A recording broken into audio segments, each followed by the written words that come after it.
Hello friends, welcome to Study Space. पता है इस चैनल पे हम बात कर रहे हैं होम साइंस विषय के बारे में। हमारा एग्ज़ाम लगा हुआ है। ये जो हमारा टॉपिक है, कुछ बच्चे कह रहे थे कि एनसीईआरटी से करवा दीजिए। फूड एंड न्यूट्रिशन का भी इतनी जल्दी कंप्लीट तो नहीं हो पाएगा, बट एनसीईआरटी तो DT+SB में भी आती है। एनसीईआरटी से ही क्वेश्चन आते हैं, DT+SB के भी बहुत सारे। होम साइंस का है ये, तो क्लास 12th की पूरी एनसीईआरटी मैं कंप्लीट करवाऊँगी। ये फर्स्ट चैप्टर है हमारा, लेसन फर्स्ट का क्लास 12 की एनसीईआरटी की होम साइंस की बुक है, पूरा हिंदी में रहेगा। और ये जो पार्ट 1 लेसन 1 का जो है पार्ट 1 है, ठीक है। ऐसे ही करके हम part 2, part 3, chapter 3, chapter 4, chapter 5 ऐसे ही पढ़ा देंगे। ओके, ये आज जो हमारा आज का टॉपिक है, ये पहला पार्ट है। देख लेते हैं इसमें इकाई 1 में क्या क्या है। ये जो विषय वस्तु यानी कि जो हमारा सिलेबस दिया कि हमें क्या क्या पढ़ना है इसमें, क्लास 12 की जो एनसीईआरटी होम साइंस की, उसमें हमें क्या क्या पढ़ना है उसकी डिटेलिंग दी है। सबसे पहले कार्य, आजीविका तथा जीविका, ठीक। कार्य, आजीविका तथा जीविका, इसके बारे में हमें जानना है, ठीक। ये इकाई 1 में दिया हुआ है। फिर दिया है अध्याय में क्या दिया, कार्य, जीविका तथा आजीविका। इकाई 1 फर्स्ट चैप्टर का अध्याय पहला जो है कार्य, आजीविका तथा जीविका, ठीक है। फिर प्रस्तावना के बारे में बताया गया हमें। प्रस्तावना में क्या क्या है, कार्य, अर्थपूर्ण कार्य। हम कोई भी कार्य जो कर रहे हैं वो कार्य और अर्थपूर्ण कार्य के विषय में जानेंगे हम। फिर कार्य, जीविका और आजीविका के विषय में जानेंगे हम। फिर भारत के परंपरागत व्यवसाय, कृषि, हस्तशिल्प, भारतीय पाक प्रणाली, चित्रण कला, इन सब के बारे में जानेंगे। फिर कार्य, आयु और जेंडर, कार्य के संबंध में जेंडर के मुद्दे, स्त्री और उनके कार्य से संबंधित मुद्दे, KGV के बारे में जानेंगे। बेटी बचाओ बेटी पढ़ाओ योजना के बारे में इसमें पढ़ना है हमें। बेटी बचाओ बेटी पढ़ाओ योजना के बारे में पढ़ना है हमें, ठीक है। उसके बाद यह कार्य के प्रति मनोवृत्ति और दृष्टिकोण, आजीविका के लिए जीवन कौशल, इसमें क्या क्या पढ़ना है हमें, कार्य के प्रति मनोवृत्ति और दृष्टिकोण, आजीविका, जीवन कौशल, कार्यस्थल पर आवश्यक प्रक्रिया कौशल, सॉफ्ट स्किल्स, इतना पढ़ेंगे हम। फिर हमें किसके बारे में पढ़ना है, सुकार्यकी यानी एर्गोनॉमिक्स के बारे में पढ़ना है। सुकार्यकी की परिभाषा, आवश्यकता, सुकार्यकी के लाभ, उद्यमिता, परिभाषा और विशेषता, इन सब के विषय में हम जानेंगे। सबसे पहले जो हमारा इकाई 1 है, फर्स्ट है, सबसे पहले हम वो पढ़ेंगे, कार्य और आजीविका, ठीक है। प्रस्तावना देख लेते हैं इसका, यानी कि इंट्रोडक्शन क्लास देख लेते हैं। इसमें क्या दिया हुआ है, इसमें दिया हुआ है कि अपने लिए जीविका यानी कैरियर, जीविका मतलब कैरियर, हमारी जो कैरियर, हमें लाइफ में क्या करना है उसके बारे में तय करना आसान काम नहीं होता है। हमें कैरियर का चुनाव करना ये इजी नहीं होता किसी के लिए भी, कि हम किस क्षेत्र, जैसे जब हमने 12th पास कर लिया, ग्रेजुएशन में कौन से सब्जेक्ट लेने हैं, किस एरिया में हमें जाना है, ये इजी नहीं होता। क्योंकि बहुत सारे लोगों का इंटरेस्ट जो कई सारे एरियाज़ में रहते हैं।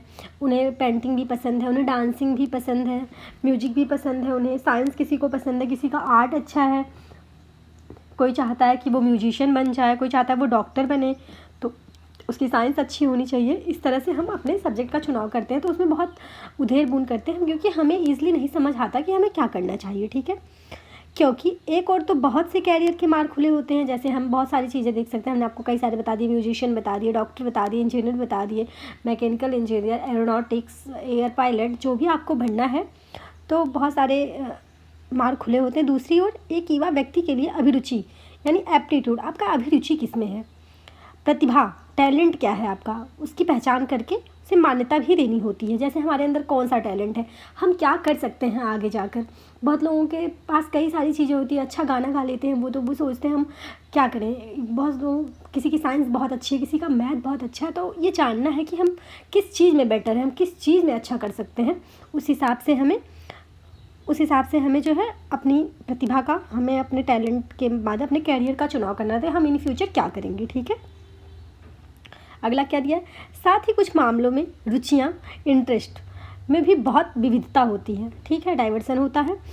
इसका चयन करना आसान नहीं होता। विविधता, जैसे हमने आपको पहले भी बता दिया कि हमें किसी को क्या, हमें 2-3 चीज़ें आती हैं, हम कई सारी चीज़ों में अच्छे हैं, तो हम सोच नहीं पाते कि हमें आगे जाकर हम किस में बहुत अच्छा कर सकते हैं। अगर हम कई सारी चीज़ों में अच्छे हैं, तो हम बहुत अच्छा करने के लिए हमें ये पता होना चाहिए ना कि हम किस चीज़ में बहुत अच्छा कर सकते हैं। सही चयन करने के लिए युवाओं का विभिन्न संभावित विकल्पों को जानना आवश्यक होता है। सही चयन करने के लिए जैसे हमें किसी चीज़ का चयन करना है, हमें ये जानना है कि हम किस में अपना कैरियर बनाएं। तो जो बहुत सारे संभावित जो विकल्प हैं उनमें से हमें बहुत सारे अच्छे विकल्प का चुनाव करना। जब आप एक युवा होते हैं तो आपको बहुत सारी चीज़ों के लिए आपका मन कि हम ये भी कर सकते हैं, हम ये भी कर सकते हैं, हम ये भी कर सकते हैं, लेकिन उसमें से जो बेस्ट ऑप्शन है उसे चुनना वो एक थोड़ी कठिनाई वाला काम होता है। लेकिन अगर आसानी से आपने चुन लिया तो आप बहुत अच्छा अचीवमेंट कर सकते हैं। अपने टैलेंट के बदौलत आप एक अच्छी जगह जा सकते हैं। ठीक है, सबसे पहली महत्वपूर्ण बात यह है कि व्यक्ति अपनी अभिरुचि यानी एप्टीट्यूड, प्रतिभा यानी टैलेंट, व्यक्तिगत प्राथमिकताओं यानी पर्सनल जो परफेक्शन है हमारा, आवश्यकताओं नीड्स हमें क्या है, और इच्छाओं को पहचाना। हमने आपको पहले ही बताया कि हमें जानना चाहिए कि हमारी अभिरुचि किस में है, हम किस फील्ड में टैलेंट दिखा सकते हैं अपना। हमारी जो व्यक्तिगत, जैसे अगर क्या होता है कि कोई फैमिली में अगर बिजनेसमैन है वो अपने बेटे को बिजनेसमैन बनाना चाहता है, माँ बाप अगर डॉक्टर हैं तो अपने बच्चे को डॉक्टर बनाना चाहते हैं। तो हमें ये जानना है कि हम किस में बेटर कर सकते हैं। क्या हम डॉक्टर अगर बने हमारी तो हम क्या अच्छा कर पाएंगे वहाँ। अपनी प्रतिभा को भी पहचानना ज़रूरी है। नीड्स, हमें किसकी आवश्यकता है, किस चीज़ की, उसे भी जानना चाहिए। हमें अपनी इच्छा को भी जानना चाहिए कि हमें इंस्पिरेशन कहाँ से, हम अपनी इच्छा से क्या कर सकते हैं, उसके बारे में बताया गया है। ठीक है, तत्पश्चात ऐसे विकल्पों की खोजबीन प्रारंभ करें जिनमें व्यक्ति अपने लाभ मतलब बेनिफिट्स, पर्सनल जो बेनिफिट्स है, साथ साथ सामाजिक योगदान, सोशल कंट्रीब्यूशन भी होना चाहिए। उसके लिए क्षमताओं को एकजुट करने का प्रयास कर सकता है। उचित विकल्प से व्यक्ति को सफलता और संतोष प्राप्त हो जाता है। जैसे हम अगर सोच रहे हैं कि हमें ऐसे विकल्प को, हम एक अच्छा विकल्प ढूंढ लिए, हम ऐसा विकल्प हमें ढूंढना चाहिए जिससे हमें भी संतुष्टि मिले कि हम इस फील्ड में जाएंगे तो हम भी संतुष्ट रहेंगे और हम एक समाज के लिए भी अपना योगदान दे पाएंगे, समाज के कार्यों में भी। तो ऐसे विकल्प का चुनाव करना चाहिए, एक बेस्ट विकल्प हो सकता है। ऐसे विकल्प का चुनाव एक अच्छा चुनाव हो सकता है। ठीक है, अगला हमारा क्या है, देखिए जैसे एक क्वेश्चन हम लेंगे, क्वेश्चन के आधार पर ही समझाया गया है क्योंकि हम एनसीईआरटी वो बुक से नोट्स ही बनाई गई है। तो एक क्वेश्चन के आधार पर हम बहुत सारी चीज़ों को समझा देंगे आपको। जैसे कार्य वर्क का अर्थ, पूर्ण कार्य, मीनिंगफुल वर्क को परिभाषित कीजिए। बोला ना कि कार्य और अर्थपूर्ण कार्य यानी मीनिंगफुल वर्क को परिभाषित करना है। कार्य क्या होता है? कार्य जो है मूलतः ऐसी गतिविधि यानी एक्टिविटी है जिसे सभी मनुष्य करते हैं। कार्य एक ऐसी चीज़ है जिसे थोड़ा चाहे बहुत हर कोई करता है ना, हर इंसान कार्य करता है और जिसके द्वारा प्रत्येक मनुष्य इस संसार में एक स्थान पाता है। जैसे कोई डॉक्टर है तो उसे उस डॉक्टर से पहचाना जाता है, कोई साइंटिस्ट है उसे पहचाना जाता है, एक पहचान मिलती है ना, एक स्थान पाते हैं हम। जो हम कार्य करते हैं उसी की बदौलत हमें एक स्थान मिलता है, नए संबंध बनाता है। नए संबंध कैसे बनाता है? हम मान लो स्कूल में गए तो हमें बहुत सारे फ्रेंड्स, बहुत सारे टीचर्स, हम सबके साथ अटैचमेंट होते हैं, एक नए संबंध में जुड़ते जाते हैं ना। कार्य से ही तो जुड़ते जाते हैं क्योंकि हम वहाँ पढ़ाई करने गए हैं, एक कार्य करने गए हैं, हम कोई रिसर्च करने गए, वहाँ नए लोगों से मिल रहे हैं, नए संबंध हमारे जुड़ रहे हैं। तो कार्य से ही तो हमको पहचान मिली। अपनी विशिष्ट प्रतिभा और कौशल का उपयोग करता है। हम कोई ऐसे रिसर्च कर रहे हैं, कोई ऐसी जगह जा रहे हैं, वहाँ हम अपनी जो हमारा विशिष्ट प्रतिभा है हम अपना 100% देने की कोशिश करते हैं। तो हमारे अंदर की जो प्रतिभा है, जो हमारा कौशल है, उसका पूरा उपयोग करते हैं। और सबसे ऊपर अपनी पहचान और समाज के प्रति लगाव की भावना को विकसित करना सीखता है। एक व्यक्ति जब जाता है तो सबसे पहले अपनी पहचान, हम जानते हैं ना, जैसे हम बताते हैं कि हाँ हम बैंकर हैं या फिर हम साइंटिस्ट हैं या फिर हम टीचर हैं। हम अपने आप को जब इंट्रोड्यूस करवाते हैं तो हमें अच्छा लगता है ना अपनी पहचान बताना, के प्रति लगाव की भावना, अपनी पहचान और अपने समाज में जहाँ हम रहते हैं, जिस इन्वायरमेंट में, उसके प्रति लगाव की जो भावना होती है उसे विकसित करना हम सीखते हैं और उसमें वृद्धि भी करते हैं, उसमें ग्रो भी करते हैं। कार्य का वर्णन आवश्यक गतिविधियों के रूप में किया जा सकता है। कार्य का जो वर्णन है वो एक आवश्यक गतिविधि है। कार्य एक आवश्यक गतिविधि है, हर किसी के लिए कार्य का आवश्यक है। कार्य करना, कोई ऐसा व्यक्ति नहीं है जो कार्य नहीं करता, हर कोई कुछ ना कुछ कार्य करता है। तो ये एक आवश्यक गतिविधि के रूप में किया जा सकता है जो किसी उद्देश्य यानी आवश्यकता की पूर्ति के लिए किया जा सकता है। जैसे हमें पैसे चाहिए तो हम कोई कार्य करते हैं, हमें समाज के लिए कुछ करना है तो हम कोई कार्य करते हैं, हमें नौकरी चाहिए तो हम पढ़ाई करते हैं, इस तरीके से। ठीक है, फिर लोगों द्वारा किए जाने वाले कार्य बहुत से कारकों पर निर्भर करते हैं। जैसे हम कोई कार्य करते हैं तो वो किसी ना किसी कारक पर निर्भर करता है कि हम क्यों कार्य करते हैं। जैसे शिक्षा, जब हम पढ़ाई करते हैं, शिक्षा यानी कि एजुकेशन, जब हम पढ़ाई करते हैं तभी तो हम कोई अच्छा कार्य कर सकते हैं। हम किसी अच्छे कार्य को, अच्छी पोस्ट को पाने के लिए पढ़ाई करते हैं। स्वास्थ्य यानी कि हमारी हेल्थ हमारी अगर बेटर है, हमारी मानसिक, शारीरिक, अगर हमारी हेल्थ बेटर है तो हम किसी कार्य को मन से कर पाएंगे। आयु तथा जेंडर, जैसे आयु, जब हम किसी गवर्नमेंट जॉब के लिए अप्लाई करते हैं, आपको पता है हम उसमें एक एज दी रहती है कि आपकी एज 18 से 25 साल होनी चाहिए या फिर 25 से 30 साल होनी चाहिए। तो एक एज भी रहता है, एक एज का क्राइटेरिया भी रहता है कि इतना होना चाहिए तब आप इस जॉब के लिए या इस फील्ड के लिए एलिजिबल हैं। जेंडर, स्त्री और पुरुष, कुछ काम स्त्रियां बहुत अच्छा कर पाती हैं, कुछ काम पुरुष बहुत अच्छा कर सकते हैं, दोनों मिलकर भी कार्य को अच्छा कर सकते हैं। अब तो स्त्रियां बहुत सारे फील्ड में अच्छे अच्छे कार्य कर रही हैं, डॉक्टर, इंजीनियर, साइंटिस्ट, पायलट, बहुत सारी जगह अच्छे अच्छे कार्य भी कर रही हैं। तो हम देखते हैं कि कौन सा कार्य जेंडर के अकॉर्डिंग भी हम देखते हैं कि कौन सा कार्य हम बहुत ईज़िली कर पाएंगे, अच्छे तरीके से कर पाएंगे। अगर हम बेटर तरीके से अपना 100% देकर ये कार्य कर पाएंगे तो हम जेंडर के अकॉर्डिंग भी जाते हैं, ठीक है। अवसर की सुलभता, अवसर की सुलभता, हमें अवसर भी मिलना चाहिए। जैसे वातावरण, हमारा पर्यावरण, आप जानते हैं कि किसी भी कार्य को करने के लिए वंशानुक्रम और पर्यावरण दोनों इक्वली इम्पॉर्टेंट होते हैं।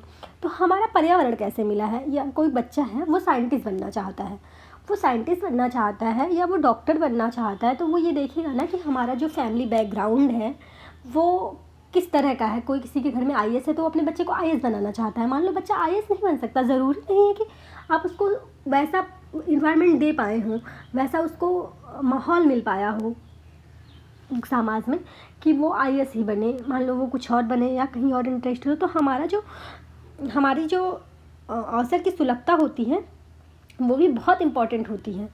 वैश्वीकरण, ग्लोबलाइजेशन, वैश्वीकरण यानी वैश्विक स्तर पर जो हम कार्य करते हैं, हमारा वैश्वीकरण कैसे हो सकता है।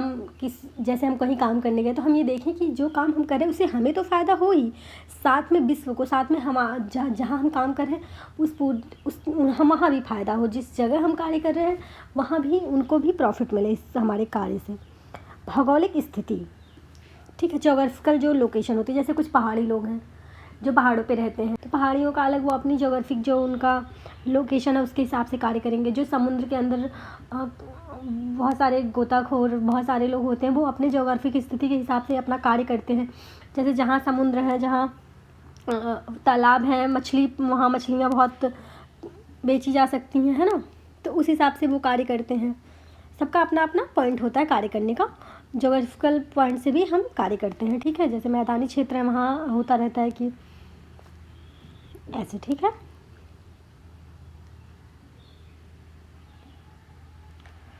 उसके बाद है वित्तीय लाभ, फाइनेंशियल रिटर्न्स। हम देखते हैं ना कि हमें कितना रिटर्न मिल रहा है, कितना वित्तीय लाभ मिल रहा है, उस हिसाब से भी हम कार्य करते हैं। हम देखते हैं कि हमें कितना वित्तीय लाभ मिलता है, कितना रिटर्न मिल रहा है, हम जो कार्य कर रहे हैं उसमें हमें हमारे अलावा किसको किसको फ़ायदा हो रहा है, ऐसा भी तो देखते हैं।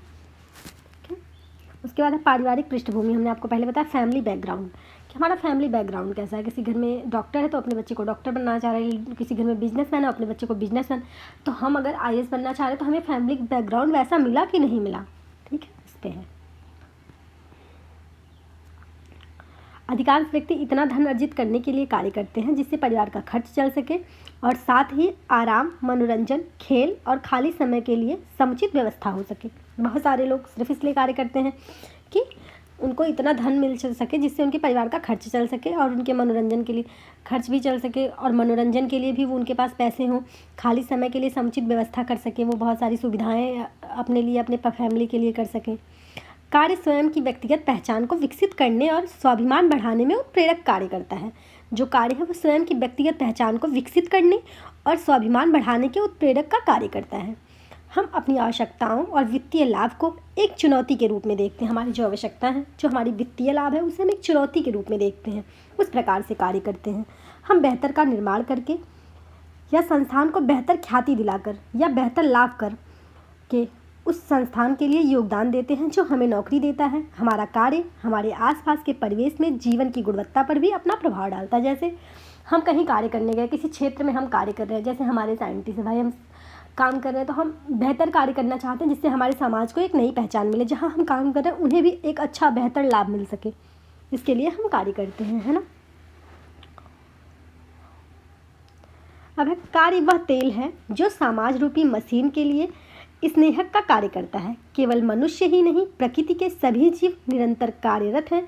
जो जीव जीवन चक्र में अपना योगदान देते रहते हैं। जैसे देखिए, कार्य वह तेल है, मतलब कि जो हमारा वर्क है वो एक ऐसा ऑयल है जो हमारी मशीन, जो हमारी लाइफ चल रही है उसमें उसको लुब्रिकेंट, उसको हल्की चलने में मदद करते हैं, हमारी हेल्प करते हैं। ठीक, हमारे कार्य से ही तो हमें पता चलता है। जैसे बहुत सारे पेड़ पौधे जो हैं, आपको पता है कि उससे हमें ऑक्सीजन मिलती है जिससे मनुष्य जीवित है। बहुत सारे जीवाणु जो पानी को शुद्ध करते हैं, बहुत सारी बैक्टीरिया ऐसी हैं जो हमारे भोज्य पदार्थों में पौष्टिकता लाती हैं, वो सब अपना कार्य कर रही हैं। ठीक, हर कोई जो कार्य कर रहा है, हर कोई अपना योगदान दे रहा है इस जीवन चक्र को चलाने में। हर किसी का योगदान है, पशु पक्षी जानवर, हर किसी का योगदान है इस जीवन चक्र का जो एक चल रहा है उसे चलाने के लिए। ठीक, वास्तव में यह मानव और प्रकृति का सामूहिक कार्य है। जो ये कार्य है ये मानव और प्रकृति का सामूहिक कार्य है। ठीक, पर्यावरण और इंसान दोनों मिलकर ये सामूहिक का, हम पर्यावरण को बचाने के लिए बहुत सारे कार्य करते हैं। आप देखेंगे बहुत सारी योजनाएं चली पर्यावरण को बचाने के लिए, पेड़ पौधों को नहीं काटने के लिए, हरे पेड़ पौधों काटने के लिए बहुत सारी धाराएं बनाई गई, बहुत सारे अधिनियम बनाए गए कि ऐसा ना हो, हमारे पर्यावरण का दुरुपयोग ना किया जाए, है ना। तो ये कार्य जो मानव है और प्रकृति है, इनका एक ये सामूहिक कार्य है जो हमारी आधारभूत आवश्यकताएं पूरी कर रहा है और हमें सुख साधन और सुविधाएं भी उपलब्ध करा रहा है। अधिकांश मामले में कार्य से कार्यकर्ता, बहुत सारे मामले में ऐसे जो कार्य से कार्यकर्ता को आजीविका प्राप्त होती है, परंतु अन्य ऐसे भी कार्य लोग हैं जो आनंद के लिए, बौद्धिक प्रोत्साहन के लिए, समाज के योगदान के लिए निरंतर कार्य कर रहे हैं। बहुत सारे ऐसे लोग हैं जो अपने लिए कार्य करते हैं, धन कमाने के लिए, अर्जित करने के लिए। बहुत सारे ऐसे लोग भी हैं जो समाज के लिए कार्य करते हैं, जो अपना बौद्धिक विकास करने के लिए कार्य करते हैं, है ना। अपनी खुशी के लिए, आनंद के लिए कार्य करते हैं, जो निकल जाते हैं ट्रिप पे घूमने के लिए, जो रिसर्च कर रहे हैं, बहुत सारे अपने आनंद के लिए कार्य कर रहे हैं, उनको मज़ा आता है वह कार्य करके। इस तथ्य के बावजूद कि वह इससे कोई धन अर्जित नहीं कर रहे हैं। उदाहरण के लिए गृहिणी माताओं द्वारा किया गया कार्य, जैसे माँ हमारी, जो मम्मी है हमारी, वो डेली खाना बनाती हैं, सबको खिलाती हैं, क्या उससे उनको कोई पैसा मिलता है? नहीं मिलता है ना, उनको कोई पैसा नहीं मिलता। वो हमारे लिए इतना कुछ करती हैं, उससे उनको क्या मिलता है? खुशी मिलती है। वो अपनी जिम्मेदारियों को समझती हैं, खुशी के लिए करती हैं, उनको अच्छा लगता है कि ठीक है मेरा बच्चा है या फिर मेरा हस्बैंड है वो अच्छे से कार्य करे, इसलिए। अतः ऐसे लोगों के लिए कार्य एक कर्तव्य भी है और योगदान भी। ये अपना कर्तव्य समझकर कार्य करते रहते हैं। इस प्रकार जो कार्य है वो शायद इसीलिए नहीं किया जाता कि कोई व्यक्ति उससे कितना धन कमा रहा है, बल्कि वह स्वयं के लिए, अपने परिवार, अपने नियोक्ताओं और समाज या दुनिया के लिए भी योगदान करता है। ठीक, क्योंकि वो अपने लिए कार्य कर रहा है, अपनी खुशी के लिए कार्य कर रहा है। धन कमाने के लिए कोई व्यक्ति, ज़रूरी नहीं कि वो धन कमाने के लिए ही कार्य कर रहा हो, बल्कि वो अपने लिए, अपने परिवार के लिए, अपने समाज के लिए, इस दुनिया में योगदान के लिए, अपना योगदान देने के लिए कार्य कर रहा है। कार्य को इन रूपों में भी, जैसे एक नौकरी, जॉब और अनेक व्यक्तियों के लिए आजीविका का साधन। जैसे हम एक जॉब कर रहे हैं, वो अनेक व्यक्तियों के लिए आजीविका का साधन है। जैसे कोई इंडस्ट्री बन गई, वहाँ बहुत सारे लोग जॉब करेंगे, तो वो बहुत सारे लोगों की जीविका का साधन बन सकता है। एक ऐसा कार्य, वह कर्तव्य जिसमें बाध्यता का बोध हो, निहित है। एक ऐसा कार्य जिसमें बाध्यता का बोध हो कि हाँ, हम बाध्य हैं इस कार्य को करने के लिए, वो भी उसमें निहित होता है। नौकरी और आय प्राप्ति द्वारा आजीविका सुरक्षा का माध्यम। धर्म तथा कर्तव्य स्वयं के सच्चे व्यक्तित्व की अभिव्यक्ति, स्वयं की विलक्षण प्रतिभा की अभिव्यक्ति, जो स्वयं के आसपास के व्यक्तियों के जीवन की गुणवत्ता को प्रभावित करती है। हम कोई ऐसा काम करें जो हमारे आसपास लोग हैं उनके जीवन पे भी उसका प्रभाव पड़े, उनके जीवन को भी प्रभावित करे। हमें हमेशा ऐसा कार्य करना चाहिए। ठीक है, आध्यात्मिक आचरण का एक भाग है। आध्यात्मिक आचरण कार्य जो हमारा है वो आध्यात्मिक आचरण का भी एक भाग है। स्वयं का सृजन क्षमता, माध्यम, आनंद और मानसिक संतुष्टि स्रोत, ये भी कार्य का एक भाग होता है। कार्य करना और अपनी जीविका उपार्जित करना मूलतः भावी आशा, स्वाभिमान और गरिमा के लिए अवसर प्रदान करता है। हमारा कार्य पद, शक्ति और नियंत्रण का प्रतीक है। जो हमारा कार्य है वो हमारी पद, हमारी शक्ति और नियंत्रण का प्रतीक होता है। एक लाभप्रद अनुभव एक प्रकार का मानसिक या भौतिक कार्य है जिसके अंत में सफलता मिलती है।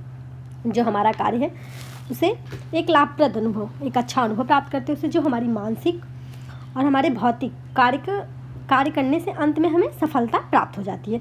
स्वयं विकास और स्वयं कारण का साधन मूल्य और अभिलाषा को प्रतिबिंबित करता है। जो कोई व्यक्ति अर्थपूर्ण कार्य में सम्मिलित होता है तो उसमें पहचान, महत्व, प्रतिष्ठा का बोध विकसित होता है। ठीक है, चलिए आज के लिए बस इतना ही। नेक्स्ट वीडियो में हम बात करेंगे अर्थपूर्ण कार्य को परिभाषित, इसकी परिभाषा की बात करेंगे। अर्थपूर्ण कार्य को परिभाषित कीजिए। ओके, आज के लिए बस इतना ही। अब बताइएगा कि वीडियो आपको कैसी लगी। चैनल को सब्सक्राइब कर लीजिएगा, तो हम आगे कंटिन्यू करवाएंगे एनसीईआरटी। ठीक है, चैनल को सब्सक्राइब करिए, बेल आइकन को प्रेस करिए ताकि नोटिफिकेशन आपको मिले और आप हमसे जुड़ सके। Thank you for watching this video. मिलते हैं नेक्स्ट वीडियो में।